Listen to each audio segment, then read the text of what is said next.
I stared at the lawyer's business card my daughter-in-law had just slid across my dining table. The edges were still crisp, like she'd been carrying it around waiting for the right moment. Elder care specialist, I read aloud. My voice came out steadier than I felt. It was supposed to be a simple Sunday dinner, the kind Margaret and I had hosted for 43 years before the cancer took her 8 months ago.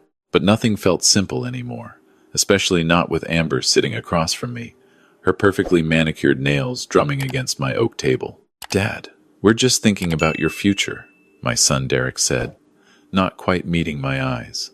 He'd always been a good kid, smart, worked his way up to regional manager at the logistics company. But ever since he married Amber 3 years ago, I'd watched him shrink a little more each month. "My future," I repeated, setting the card down carefully. At 64, I didn't realize I needed specialists for that. Amber leaned forward, her voice dripping with concern that didn't reach her eyes. "Robert, you're living alone in this big house. You fell last month, remember? What if something serious happens? What if you can't manage the finances? We've been discussing it, and we think it's time to put some protective measures in place." The fall. I'd slipped on black ice, taking out the recycling, bumped my knee. Derek had rushed over like I'd had a heart attack, and suddenly Amber was there too, suggesting I might need help around the house. "Protective measures," I said slowly. "Power of attorney," Amber said, pulling out another document from her designer purse. "Just temporary, of course, until you're back on your feet. We'd handle the bills, make sure everything's taken care of. You wouldn't have to worry about a thing." I looked at the papers. They were already filled out. My name. Derek's name as POA. Even a sticky note showing where to sign. "This is a lot to process," I said. "Over pot roast." "We're not trying to ambush you," Derek said quickly, but his ears were red. He always got red ears when he was uncomfortable. "We just want to help." Margaret would have seen through this in a heartbeat. She'd never warmed up to Amber, though she'd been too kind to say it outright. But I'd caught her expression at the wedding, that tightness around her mouth that meant she was biting her tongue. "How long have you been planning this?" I asked. Amber's smile didn't waver. "Planning is such a harsh word. We've been concerned.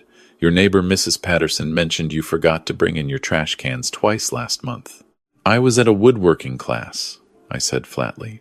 "Tuesday nights. I've been going for 6 years. See? That's exactly what we're worried about. Memory issues. Confusion about your schedule." Amber exchanged a meaningful look with Derek. "Robert, my mother went through this. It starts small, forgetting trash day. Then it's bills. Then medication. We're trying to get ahead of it before something terrible happens." Something twisted in my chest. Not fear, anger.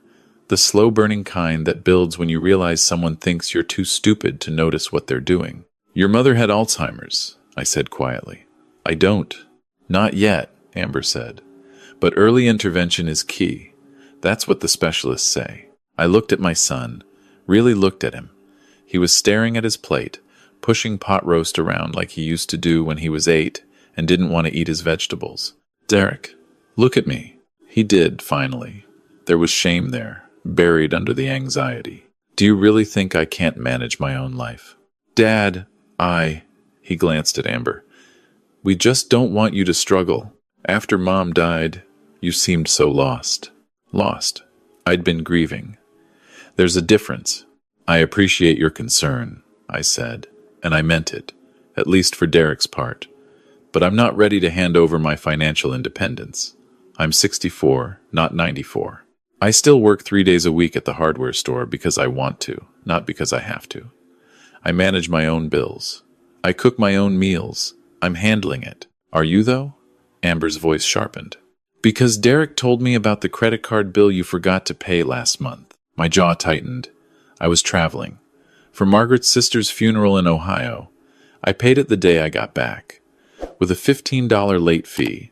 Hardly a sign of mental decline. It's a pattern, Robert. And we can't just stand by and watch you make mistakes that could cost you everything. This house alone is worth, what, $450,000? And your retirement accounts, the life insurance payout from Margaret, you're sitting on close to $800,000 in assets. That's a lot of money for someone who's starting to slip. There it was, The real number she'd been building to. She'd done her homework. "I'm not starting to slip," I said. Each word came out like a stone, and my finances are none of your business. "They are when you're family," Amber countered. "When Derek stands to inherit. When we might have to take care of you someday. We need to know these assets are protected." "Protected from what? From me? From predators? From scams? From poor decisions?" "Dad, please." Derek finally jumped in. "This doesn't have to be adversarial. We're trying to help. Amber's been through this with her mother. She knows how fast things can deteriorate. And how convenient it was to have control of her mother's accounts, I'm sure." The air went cold. Amber's face froze. "Excuse me? I'm not signing anything tonight," I said, standing up. My hands were shaking, but I kept my voice level. "I think you should both go." "Robert, don't be unreasonable." "I'm being perfectly reasonable. You came into my home with pre-filled legal documents trying to take control of my finances under the guise of concern. That's not help. That's something else entirely." Derek stood too, looking stricken. "Dad, we didn't mean—" "Yes, you did. I looked at my son, and I saw the boy I'd raised, and the man he'd become, and they weren't the same person anymore. I don't know if this was her idea or yours, or some twisted combination, but I'm not playing along. I'm sound of mind. I'm capable. And I'm not handing over power of attorney because I forgot trash day twice." "This isn't over," Amber said, snatching her papers off the table. "We're going to do what's necessary to protect you, whether you cooperate or not. There are legal options for when elderly people refuse to accept help. Get out of my house." Dad Derek reached for me. "Get out." They left, Amber first, her heels clicking angrily on my hardwood floors. Derek lingered in the doorway, looking like he wanted to say something, but ultimately following his wife to their car. I watched them drive away. Then I locked the door. My hands were still shaking. I poured myself 2 fingers of the scotch Margaret had bought me for our last anniversary and sat at the kitchen table, staring at the place where Amber's business card still lay. Elder care specialist. I picked up my phone and called my own lawyer. Tom Chen had handled our estate planning for 20 years. He answered on the 3rd ring. "Robert, everything okay?" "Tom, I need to see you first thing tomorrow morning, and I need you to tell me everything about elder financial abuse laws in this state." There was a pause. "What happened?" I told him. All of it. The power of attorney ambush. Amber's comments about my assets. The threats about legal options. "Jesus," Tom muttered when I finished. "Okay. Tomorrow, 9 a.m. And Robert, don't sign anything. Don't give them access to any accounts. And if they show up again, don't let them in without a witness present." "I won't." "Good man. We'll handle this." I hung up and sat in the quiet of my kitchen. The pot roast was getting cold on the stove. I'd made enough for 4, thinking maybe we'd have leftovers. Maybe Derek would take some home like he used to. I dumped it in the trash. That night, I couldn't sleep. I kept running through the conversation, looking for signs I'd missed. How long had they been planning this? Had Derek been reporting back to Amber about my life, cataloging every small mistake as evidence of decline? The trash cans, the credit card bill. What else had they twisted into proof I was losing my grip? At 3 a.m., I got up and went through my files. Everything was in order. Bills paid, accounts balanced, health insurance current, car registration renewed. I wasn't slipping. I was grieving, yes. Lonely sometimes. But I was fine. I made a list of everything I could remember from the past month. Every conversation with Derek. Every time Amber had called. Little things that hadn't seemed important suddenly took on new weight. 3 weeks ago, Amber had asked about my medication. What was I taking? Had I refilled my prescriptions on time? I'd thought she was being thoughtful. 2 weeks ago, Derek had offered to help with my taxes. "You don't want to deal with all that paperwork, do you, Dad?" I'd told him I'd been doing my own taxes for 40 years. He'd looked disappointed. Last week, Amber had suggested I might want to downsize. Rattling around in that big house all alone can't be good for your mental health, Robert. Maybe a nice condo? We could help you find something manageable. They'd been building a case. A narrative of decline that didn't exist. The next morning, I was at Tom's office at 8:45. "You look terrible," he said by way of greeting. "Didn't sleep." "I did some research after we talked." He gestured to his computer screen. "The good news is they can't force power of attorney on you. You're competent. You'd have to sign voluntarily, or a court would have to declare you incapacitated, which requires medical evidence. And the bad news? The bad news is they can try. File for guardianship, make it expensive and emotionally draining, drag it out. And if they're willing to lie about your competency, it could get ugly. What do I do?" Tom leaned back in his chair. "We go on offense. We protect your assets now, before they can make a move. You revoke any old powers of attorney if they exist. We set up a trust with an independent trustee if needed. We get a letter from your doctor confirming your mental competency. We create a paper trail that shows you're actively managing your affairs and doing it well. How long will this take? The basics? We can have the revocation and medical evaluation done this week. The trust setup will take a bit longer. But Robert, I need to ask, what's your relationship with your son going to look like after this? I've been thinking about that all night. I don't know, I admitted, but I can't let them do this. If I give in now, even a little, it never stops. Margaret always said, you teach people how to treat you. I'm teaching Derek that I'm not a doormat, not even for him. Okay, Tom nodded. Let's get to work. By Friday, I had everything in place. A letter from my doctor stating I was in excellent mental and physical health for my age. A revocation of an old power of attorney I'd completely forgotten about one I'd signed when Derek was in college, meant to handle emergencies if something happened while Margaret and I were traveling. It should have been canceled years ago, but we'd never gotten around to it. That old POA was probably what Amber had been counting on. If I'd signed her new one without reading carefully, she'd have had dual control. Checkmate.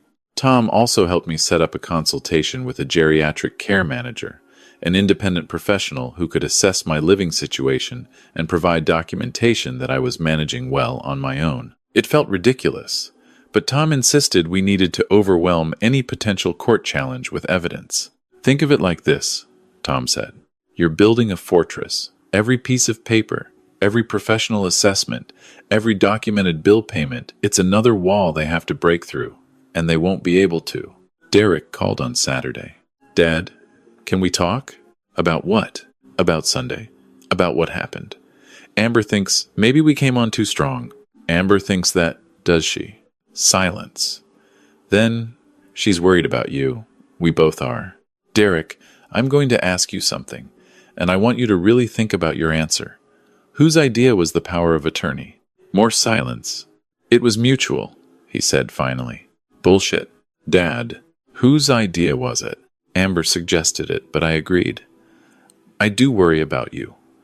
You're alone in that house. You don't have Mom to remind you about things. What if something happens? Then something happens. That's life. But I'm not signing over control of my finances to avoid hypothetical disasters.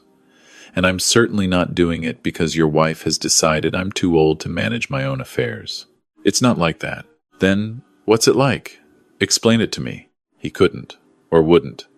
The conversation ended with him promising to give me some space and me promising nothing at all. I thought that might be the end of it.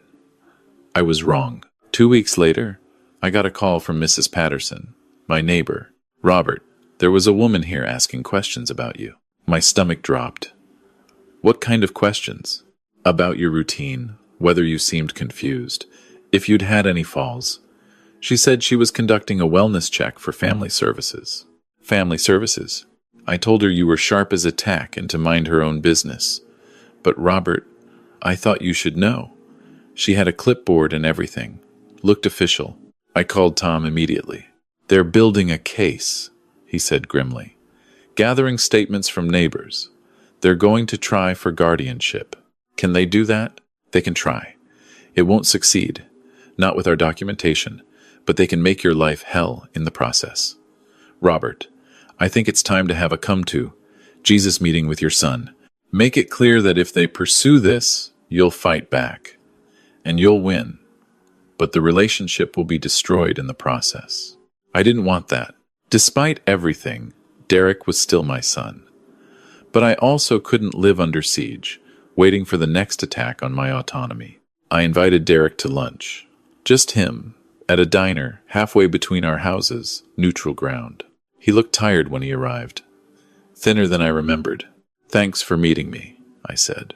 "Of course, Dad." We ordered coffee. Neither of us touched it. "Someone came to interview my neighbors about my competency," I said without preamble. I assumed that was Amber's doing. Derek's face went pale. "I didn't know she was going to do that." "But you knew she was planning something." He didn't deny it. "She's convinced you're not safe, that you need help whether you want to admit it or not. She keeps showing me articles about elderly people who lose everything to scams, who fall and can't get up, who let their houses fall apart because they can't maintain them anymore. Do I seem like that person to you? Really?" He looked at me, really looked at me, maybe for the first time in months. "No," he admitted quietly. "You seem like Dad, like you've always been." "Then why are you going along with this?" "Because she's my wife.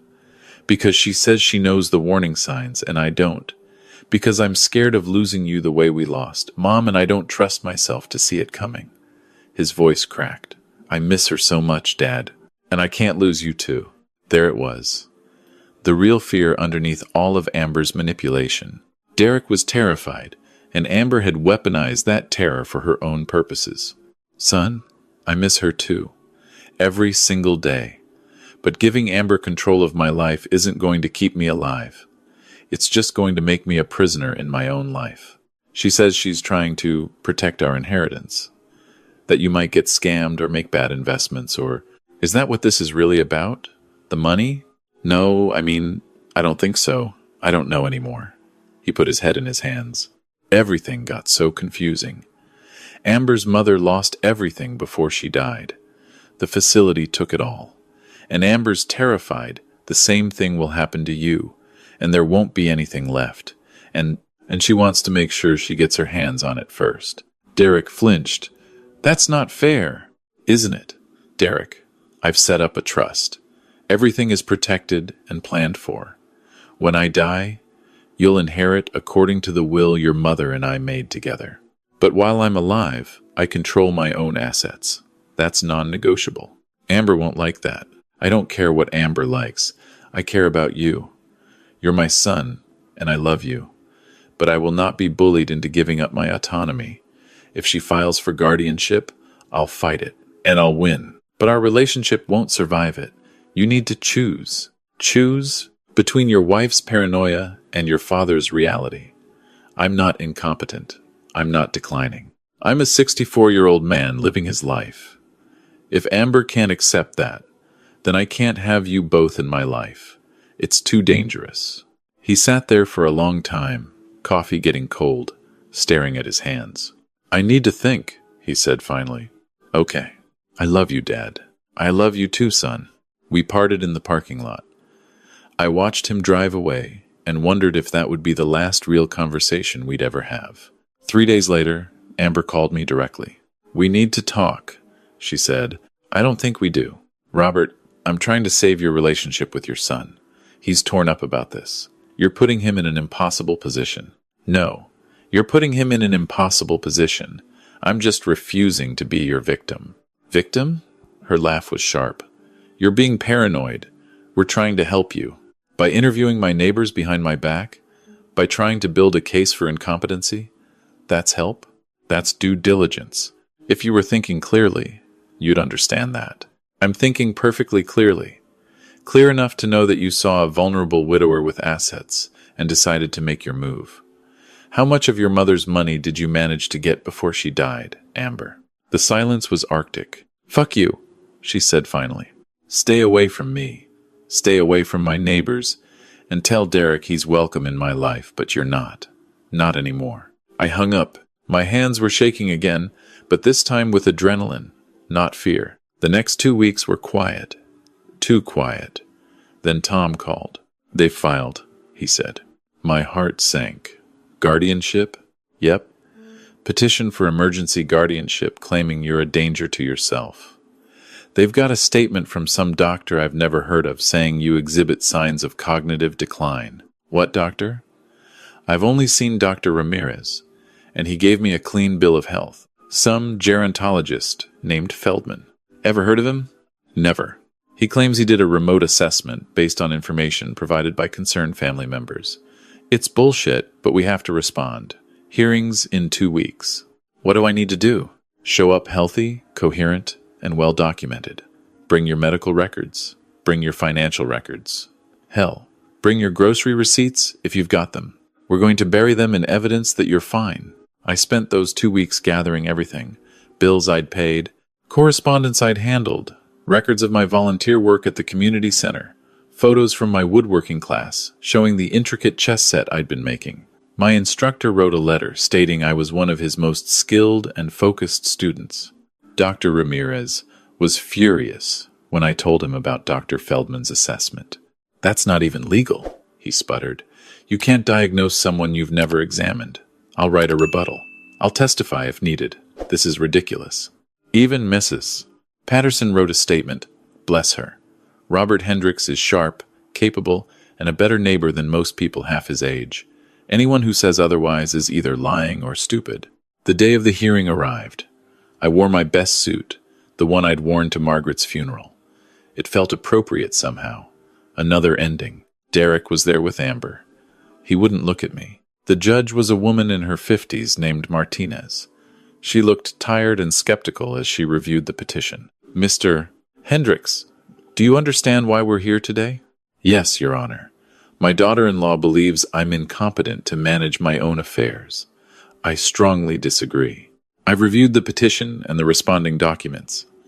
That's quite a lot of evidence you've compiled, Mr. Hendricks. I'm thorough, Your Honor.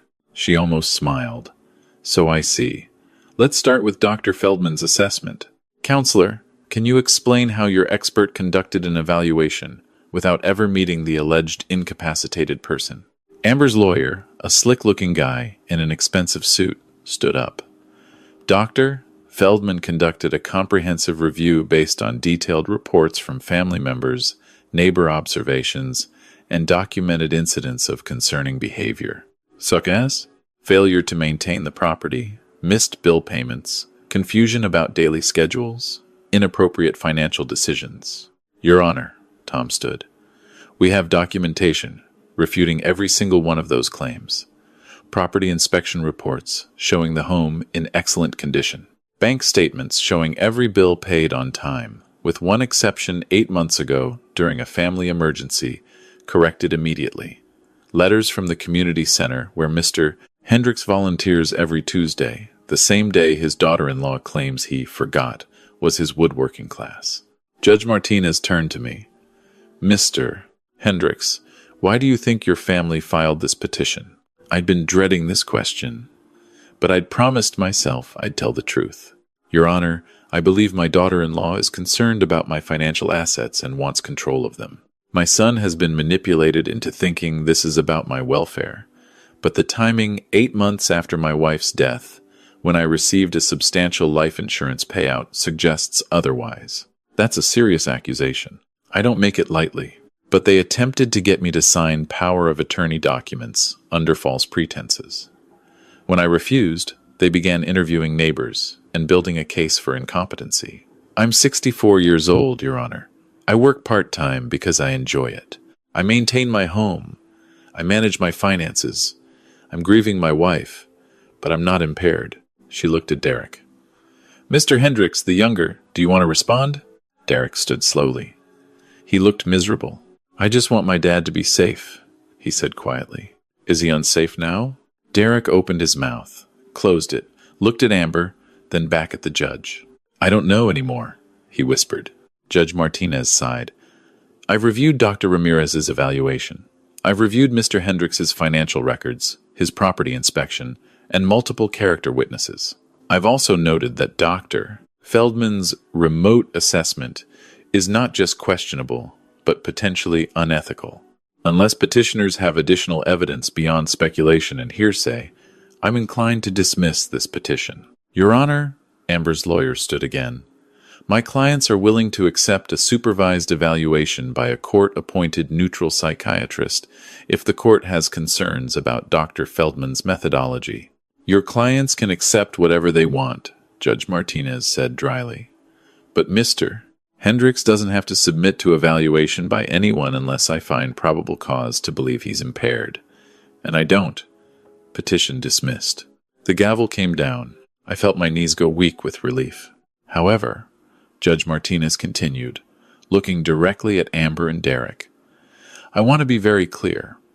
If this court sees another frivolous guardianship petition targeting Mr. Hendricks, I will consider sanctions against the petitioners and their counsel. Adult children do not get to commandeer their parents' lives because they're worried about their inheritance. Am I understood? Yes, Your Honor, Amber's lawyer said stiffly. We filed out. In the hallway, Derek caught my arm. Dad, I'm sorry. I'm so sorry. I didn't think it would go this far. I didn't want this. Then why did you let it happen? Because I'm weak. Because I wanted to believe she was right, that she was protecting you, that I was being a good son. I was wrong. I was so wrong. Amber was watching us, her face tight with fury. You need to make a choice, I told Derek. And you need to make it now, because I meant what I said. I can't have both of you in my life. It's not safe. He looked at his wife, then back at me. I choose you, he said. I should have chosen you from the beginning. Amber's expression went nuclear. Are you kidding me right now? After everything I've done for you? After I tried to protect your future? You tried to steal from my father, Derek said, and his voice was stronger than I'd heard it in years. I didn't want to see it, but it's true. This was never about his safety. It was about control, about money, and I'm done. If you walk away from me now, then I walk away. I should have done it months ago. He turned back to me. Can we start over, please? I looked at my son. He was crying. So was I. Yeah, I said. We can start over. Amber left without another word. Derek stayed. That night, we sat in my kitchen, the same kitchen where this whole nightmare had started, and we talked, really talked, about Margaret, about grief, about how he'd lost himself somewhere in his marriage and didn't know how to find his way back. I'm going to file for divorce, he said. It's going to be ugly. She's not going to go quietly. I know. But I'll help you. Whatever you need. I don't deserve that. You're my son. That doesn't come with conditions. He stayed late. We finished the bottle of scotch. And when he left, he hugged me tight, like he used to when he was a kid. I love you, Dad. I love you too. 3 months later, Derek moved into my guest room while his divorce was being finalized. Amber had indeed made it ugly, trying to claim he'd abandoned her, trying to get alimony, trying everything her lawyers could think of. But Derek stood firm. We fell into a routine. He cooked dinner on Tuesdays. I cooked on Thursdays. We ordered pizza on Saturdays and watched old movies. It wasn't the life I'd planned, but it was good. One evening, Derek found me in the garage, working on the chess set. That's beautiful, he said, running his hand over the carved wooden pieces. It's for you. For when you get your own place again. Something to remember that you're stronger than you think. Dad, I almost destroyed everything. How can you just forgive that? Because holding on to it would destroy us both. And your mother would never forgive me if I let that happen. He picked up the king piece, examining the details. What happened with Amber taught me something. About boundaries. About standing up for yourself, even when it's hard. Good. Don't forget that lesson. It might be the most expensive one you ever learn. It was worth it, he said quietly. Having you back was worth it. The divorce finalized in October. Derek moved into a small apartment across town. We still had dinner every week. He started dating again, carefully this time. When he brought his girlfriend Sarah to meet me, I watched how they were together, equal, respectful. She made him laugh. She had her own career, her own money. She didn't ask me a single question about my assets. I like her, I told Derek later. Yeah? Yeah. She sees you, not what you can give her. Just you. I learned from the best, he said, looking at a photo of Margaret on my mantel. Mom always saw people clearly. I should have trusted her instincts about Amber. Live and learn. On what would have been Margaret's 63rd birthday, Derek and I went to her grave together. We brought flowers. We told her stories. And I told her about Derek standing up in that courtroom, choosing what was right over what was easy. She'd be proud of you, I said to Derek. She'd be proud of both of us. You didn't let them win, Dad. You taught me you can be kind and still be strong. You can love someone and still have boundaries. That's everything. I put my arm around my son's shoulders. We stood there in the quiet cemetery, and for the first time in over a year, I felt something like peace. The story could have ended differently. I could have signed those papers, given in to the pressure, let fear rule my choices. They might have taken everything, my autonomy, my dignity, my money, but I didn't. And that made all the difference. Sometimes protecting yourself feels like selfishness. Sometimes loving someone means telling them no. Sometimes the hardest thing and the right thing are the same thing. I'm 65 now, still living in my house, still volunteering on Tuesdays, still working at the hardware store because I like talking to people and staying busy. My finances are secure, managed by me, protected by a good lawyer and ironclad documentation. Derek's doing well. He and Sarah got engaged last month. When they asked me to officiate the wedding, I cried. Happy tears this time. I think about Amber sometimes. Wonder if she's found another target. Hope not. Hope maybe she learned something too, though I doubt it. Mostly I think about Margaret and how she always knew the right thing to do, even when it was hard. I try to channel that now. That clarity, that strength wrapped in kindness. I survived. We survived. And that's worth more than any amount of money they could have taken. The chess set sits on Derek's mantle now, right next to his engagement photos. He told me it reminds him every day that the most important games aren't about winning. They're about knowing which pieces to protect and which moves lead you home. I taught him that. And Margaret, she taught me.